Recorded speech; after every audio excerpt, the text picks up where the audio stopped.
Hello everyone and welcome back to another video.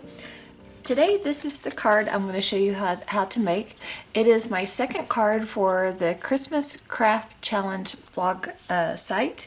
I am a design team member there, and I did not do a video for my first one, but I did do a video for this one, except for I either lost or forgot to film how to make the background. Let's talk about this background. I have been for a long time wanting to do an Aurora Borealis background or sky for Christmas cards. Zoom in close on that. And I've seen people do it, but I just felt that I just was not talented enough to do it the way that they did it with watercolors and things like that. And so I've been trying to figure out a way that I could do it with my talent. And when the Nuvo Dream Drops came out, I thought, I think I could do an Aurora Borealis with those. And I'd had this in my mind for a while, but just had never sat down to do it. So this month's challenge on the blog was a die cut. And I had bought this moose die cut last year. It's a Sizzix Big die called Merry Moose. And I just thought him running through the snow with an Aurora Borealis in the sky would just be magical. And so, as you can see, the Dream Drops, there's one certain way that you can turn it in light, and that bottom goes from blue to purple. You can really see it in daylight. In artificial light, it's a little harder to pick up. But anyway, I didn't get that part filmed. So I am going to recreate and show you how to do that. So here's my black Simon Says cardstock. I have Dream Drops in Love Potion and Gold Lux. And all I did was take each one and just do a wave. And then I think I kind of smeared it with my finger a little bit.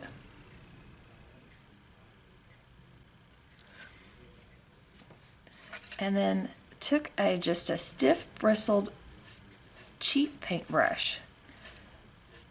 And I don't think I got enough on my paper. And just dragged it down.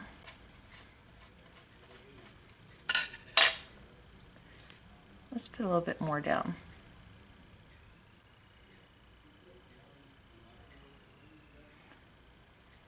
I think what I did before is I used my finger to kind of spread out the top that I didn't get spread out by my paintbrush. I think that's what I did before.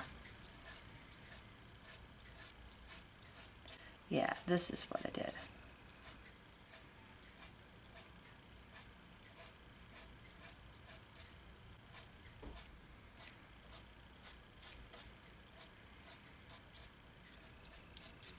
Okay, and then just clean your brush off on a microfiber cloth or a baby wipe, you know, whatever. Oops, I didn't mean to move the camera, sorry about that. Anyway, so you just want a cheap stiff bristle brush. Okay, so now we're going to come in with our second one, and we're just going to put it in the same kind of arc.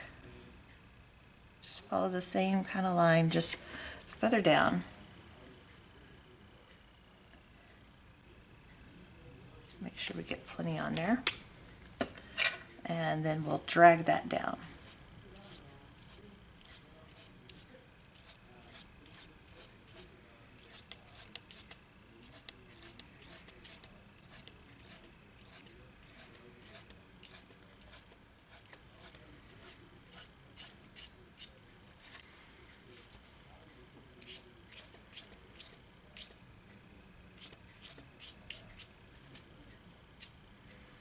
Alright, and then you just let that dry, and then once that dries, then you just splatter it with your favorite kind of splatter, whether it's Copic Opaque White or Distressed White Picket Fence, or just using gouache or anything like that. Your normal way of how you like to splatter on white to give the stars or snow, or bigger splatters with more opacity could be snow, and then little star splatter could be stars, and then I put in these little things with just a gel pen. So after splatter, we will pick up where the filming actually began. So let's get to it. Okay, so here we go. And now you can see all that shine with all that wonderful splatter that I did on that background that we worked on just a few minutes ago. Okay, and so here's where I'm going to add those little twilight stars, or kind of glisten points. It was with my gel pen. It's a Signo Uniball gel pen. And so then I'll set that aside, and now I'm going to use this Merry Moose big die from Sizzix. And you see all the pieces laid out there. And I decided I wanted to use my 3D texture fade lumber on this piece of Neenah Desert Storm before I ran it through my die cut. And then I decided I needed to add a little distress ink to really bring out those raised areas and to really enhance it. Now, because that tree's so small, you can't really see just a whole lot of it, but you can see quite a bit of those lines and everything. Sorry about that. As usual, when I start to do some filming or voiceover or whatever, my phone goes off. Anyway, okay, so now I'm just setting up all these pieces on my Gemini. I have the large Gemini, so I can get a bunch of these pieces all cut out at one time. And here, by the magic of editing, is all these pieces cut out. And I'll just set them all aside in little piles. And so then I will start assembling after that. But I like to get, all the die cutting done at once. I think it just makes the whole process easier and a little faster as well. Okay, so let's talk a little bit about the Christmas Creations Challenge blog. And like I had on the screen earlier, I'll have that link down below. But it is just a fun blog challenge. They have a new theme every month. It's not like a difficult theme or anything. This one's theme was a die cut, and so my little Merry Moose and his tree are my die cuts. And you just have to create a project, a new project, and create a blog post or Instagram post, or whatever, with the thing, and tag back the blog site, and that's all you do. And then the design team votes on their favorites, and that's just it. It's just kind of a fun thing. And I don't know about you, but I was excited to do this because I like making Christmas projects, and so this just gave me an excuse to make Christmas projects all year round. And also, it never fails, I usually always am late getting started on my Christmas projects because I've got so much fall things to do and everything. And so then I'm like in a rush to do my Christmas projects. So now this is just making me do, a project every month, or, I can do multiple projects. I need to actually do multiple, but I am getting one project done a month, so that's great. It's just a little head start. And like I said, it's just a fun thing to do, and, something else to just take your mind off of the current status situation of the world and just think about something more pleasant like Christmas. So hopefully by Christmas time, this horrible status of the world is a lot different. But anyway, so just moving on. This little moose guy, he's really not hard to put together. Not a lot of pieces. You got his harness collar and his bridle and his antlers to put on. And I just did a little distress inking of all the little pieces using Vintage Photo. Vintage Photo is always great for making everything look a little distressed. I didn't want that red to be quite so bright, and so just dabbed it with the Distress ink too, and I just wanted to give some definition to those antlers, so just quickly went around the edges of those, and I think it turned out really cute. And so now this tree, if you look at on the packaging, the green part hangs down from the bottom of the individual branches, and I first tried to just glue these little branches on, and that was tough. I think I ended up, bringing in my background. I just hand cut out of a scrap piece of white glitter cardstock, a little slope, little snow hill, and just kind of got that positioned. And I'm going to put my tree on my card, and then I'm going to glue the green things on, the green foliage of the tree on, and that was way easier. So and that was the only little tedious part of that whole die set. I really like this die set. I'm just a total fan of Tim Holtz and everything that he does.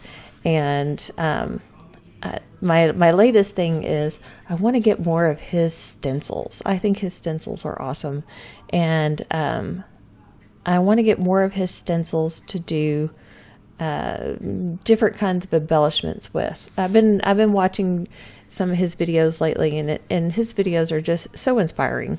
You should subscribe to his channel if you don't. They're the things that he shows, and how to use the Distress line of products, ideology, and all that other stuff. And then his team of design team people come up with the most amazing creations.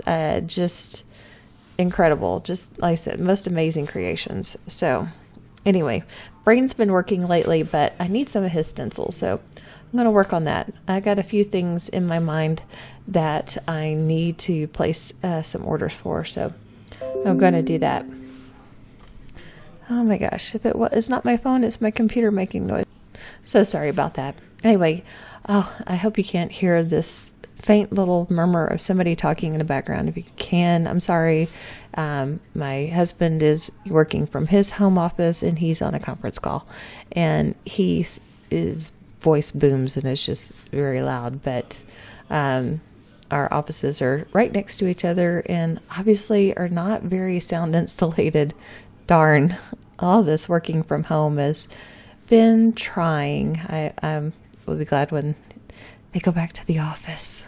I didn't say that out loud, though. No, shh. Anyway, I digress. Now I'm getting my little mousse glued on, and just using my Zig two-way pen. Any liquid adhesive would work for this. You want to use a good liquid adhesive so it will grip to that glitter cardstock. I'm just going to put a couple of acrylic blocks on there just to weight it down until it gets good and dry. And now I'm going to take a black glaze pen and just go over his hooves and his eye and a couple of the little facial features, just so they will have some dimension and look to them. Man, I'm just getting tongue-tied lately.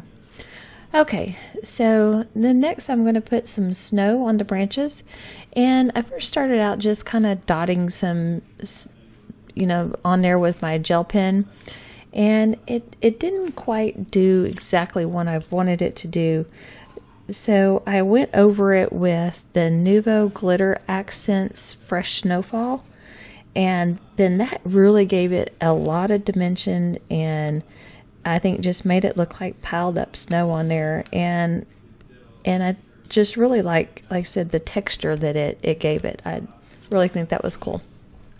Okay, so now for this sentiment. It's from a Kaisercraft Creations stamp set, and I said I just wanted to use the word magic because I just thought this was kind of a magical scene, and I had to stamp this twice because the Kaisercraft, their stamp sets are very soft, and the first time I mashed down on it a little too hard, and it smooshed it some, and so I just used a lighter touch. It came out much better.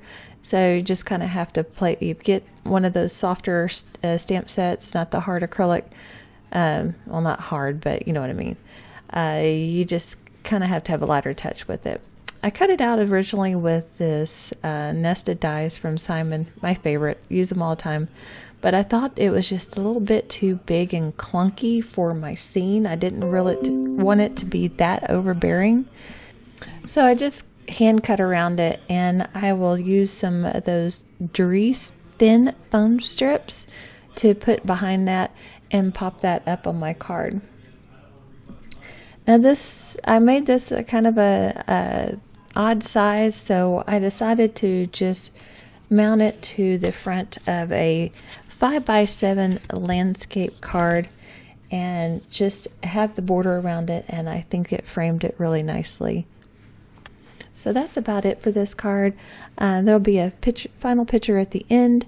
I sure hope that you will come over to the Christmas Crafts Creations blog and join us in one of the challenges. So that's it for now. We'll see you soon again in the next video.